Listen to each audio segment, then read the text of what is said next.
स्वामी विवेकानंद जी ने कहा है कि एकाग्रता सफलता की चाबी है। जब आप अपनी ऊर्जा को एक दिशा में लगाते हैं तब असंभव भी संभव हो जाता है। दोस्तों, आगे स्वामी जी की 3 कहानियों में हम देखेंगे कि सभी जगह से ध्यान हटाकर कैसे एक काम में लगाया जाता है। पहली कहानी, स्वामी जी एक पार्क में आराम कर रहे थे। वहां उन्होंने एक लड़के को देखा जो एक खाली पेज पर कठिन श्लोक लिखने की कोशिश कर रहा था, लेकिन गलतियों के कारण बार बार पेज फाड़ रहा था और हर बार नए पेज से शुरू कर रहा था। कुछ समय बाद लड़के का ध्यान स्वामी जी पर गया तो लड़का तुरंत उनके पास गया और प्रणाम करके कहा, स्वामी जी, मैं पिछले 3 घंटे से इस श्लोक को सही से लिखने की कोशिश कर रहा हूँ, लेकिन हर बार कोई ना कोई गलती हो जाती है जिससे मुझे शुरू से शुरुआत करनी पड़ती है। मुझे समझ नहीं आ रहा कि मैं क्यों नहीं लिख पा रहा हूँ। स्वामी जी मुस्कुराए और बोले, बेटा, केवल फोकस की कमी के कारण ऐसा हो रहा है, क्योंकि एक साधारण इंसान अपनी ज्यादातर ऊर्जा बेकार की बातों और आदतों में लगा देता है, इसीलिए लगातार मन भटकता है। ध्यान से काम करने का मतलब है अपनी पूरी ऊर्जा एक जगह पर लगा देना, और जब बार बार तुम ऐसा करोगे तो मन इसके लिए तैयार हो जाएगा और फिर गलती नहीं दोहराए। लड़के ने पूछा, स्वामी जी, अगर मन बार बार भटक रहा हो तो मैं एक काम में ध्यान कैसे लगाऊं? स्वामी जी ने पूछा, तुम लिखते समय जरूर किसी व्यक्ति या घटना के बारे में सोच रहे हो।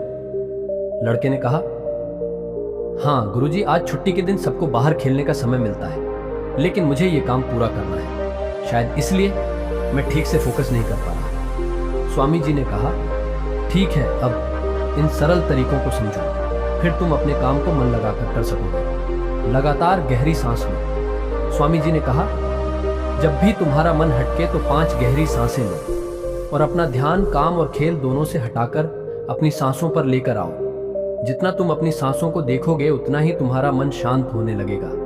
काम को महसूस करो। जब तुम लिख रहे हो तब सब कुछ बारीकी से महसूस करो, जैसे पेन तुम्हारे हाथ को छू रही है, और लिखते समय जो आवाज हो रही है उसे भी ध्यान से सुनो। जब तुम सभी चीजों पर बारीकी से गौर करोगे तो ध्यान भटकना कम हो जाएगा और तुम्हारा मन और शरीर केवल एक काम में लगा रहेगा। तुम्हारा ध्यान काम पर इतना केंद्रित हो जाएगा कि तुम्हें समय का पता भी नहीं चलेगा। जब लड़के ने स्वामी जी की बात मानी और गहरी सांसें लेते हुए फिर से लिखना शुरू किया तो उसने पाया कि अब उसकी गलतियां कम हो रही थी और उसका काम भी जल्दी पूरा हो गया। उसने स्वामी जी को धन्यवाद कहा। इस पर स्वामी जी ने मुस्कुराते हुए कहा, याद रखो, जब मन और इंद्रियां एक काम में लग जाती हैं तो ध्यान गहरा हो जाता है और यही सच्ची सफलता है। दूसरी कहानी, एक दिन एक युवक स्वामी विवेकानंद जी के पास पहुंचा।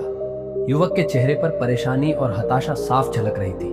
उसने स्वामी जी से कहा कि स्वामी जी, मैं बहुत समय से परीक्षा की तैयारी कर रहा हूँ। कई बार कोशिश की लेकिन हर बार असफल हो जाता हूँ। मुझे समझ नहीं आ रहा कि मुझसे कहाँ गलती हो रही है। स्वामी जी ने उसकी बात ध्यान से सुनी, फिर पूछा, क्या तुम सच में परीक्षा पास करना चाहते हो? युवक ने कहा, हाँ स्वामी जी, मैं बहुत मेहनत करने के लिए तैयार हूँ, बस मुझे यह बता दीजिए कि मुझे क्या करना होगा। स्वामी जी उसे अपने साथ एक खाली जगह पर ले गए जहाँ एक पुरानी मोमबत्ती और माचिस रखी थी। उन्होंने युवक को एक मोमबत्ती दी और कहा, इस मोमबत्ती को जलाकर यहाँ से थोड़ी दूरी पर खड़े उस पेड़ तक ले जाओ, लेकिन ध्यान रहे कि मोमबत्ती बुझनी नहीं चाहिए। स्वामी जी यह कहकर वहां से चले गए। युवक ने माचिस से मोमबत्ती जलाई और धीरे धीरे मोमबत्ती लेकर पेड़ की ओर बढ़ने लगा। रास्ते में हल्की सी हवा चली जिससे मोमबत्ती की लौ हिलने लगी। युवक ने उसे बचाने की पूरी कोशिश की, लेकिन मोमबत्ती बुझ गई। युवक वापस आया, मोमबत्ती फिर से जलाई और फिर से चल पड़ा। युवक ने यह प्रक्रिया कई बार दोहराई, लेकिन हर बार हवा का हल्का झोंका मोमबत्ती की लौ को बुझा देता। आखिर में थका हुआ युवक हाथ में बुझी हुई मोमबत्ती पकड़े वापस चला आया और निराश होकर बोला, स्वामी जी, मैं इसमें भी असफल रहा। स्वामी जी ने युवक से मुस्कुराते हुए कहा, क्यों, तुम्हें बस मोमबत्ती जलाकर थोड़ी दूर ही तो चलना था। युवक ने धीरे से कहा, स्वामी जी, मैंने कोशिश तो की, लेकिन हवा के कारण लौ बार बार बुझ जाती। स्वामी जी ने कहा, यही तो तुम्हें समझना है कि तुम्हारा मन भी इस मोमबत्ती की लौ की तरह है और चारों तरफ की हवा ध्यान भटकाने वाली आदत है। जब तक तुम इन आदतों को वश में नहीं करोगे तब तक ध्यान की लौ बुझती रहेगी। ऐसे ही जब तक तुम अपने लक्ष्य पर पूरी तरह ध्यान केंद्रित नहीं होगे, तब तक तुम अपनी मंजिल तक नहीं पहुंच पाओगे। इसलिए मन को एकाग्र करो और जो काम करो उसमें पूरी तरह डूब जाओ। तुम्हारे प्रयास जरूर सफल होंगे। और याद रखो, सभी तरह के ज्ञान का मूल तत्व ध्यान है। इसलिए कुछ भी करने के लिए तुम्हें एक जगह ध्यान लगाना तो सीखना ही होगा। तुम जैसी आदत डालोगे वैसा ही मन होता जाएगा।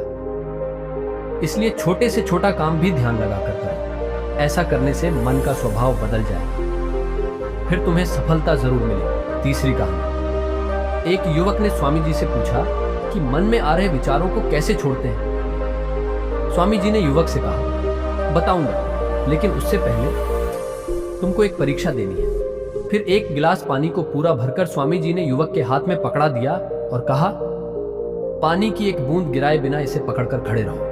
युवक ने कहा, यह तो आसान है, और गिलास संभाल लिया। शुरू में सब ठीक था, लेकिन थोड़ी देर बाद ही उसके मन में संदेह उठने लगा। इससे क्या फर्क पड़ेगा? आखिर कितनी देर तक मुझे ऐसे पकड़े रहने होगा?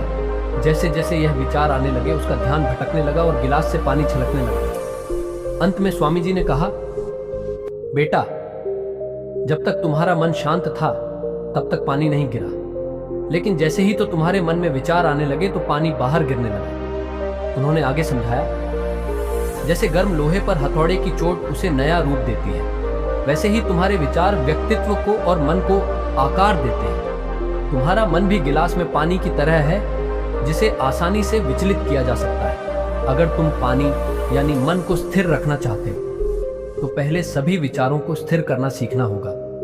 अब तुम एक काम करो, इस गिलास को फिर से पकड़ो और अपना ध्यान अपनी सांसों पर ले आओ।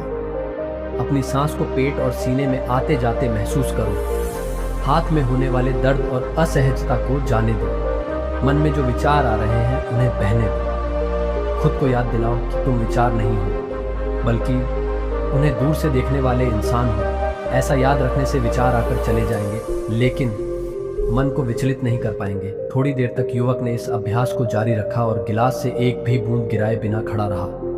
स्वामी जी ने कहा, इस तरह ध्यान से अभ्यास करते रहो, धीरे धीरे तुम्हारा मन शांत होने लगेगा और तब कोई भी कठिन काम करना तुम्हारे लिए स्वाभाविक हो जाएगा। इसके बाद वो युवक स्वामी जी को धन्यवाद कहकर घर लौट गया। दोस्तों, अगर इस कहानी ने आपकी किसी भी उलझन को सुलझाया है तो हमें कमेंट्स में जरूर बताओ और वीडियो को लाइक करके एक ऐसे दोस्त को शेयर करो जिसके जीवन में ये वीडियो काम आए।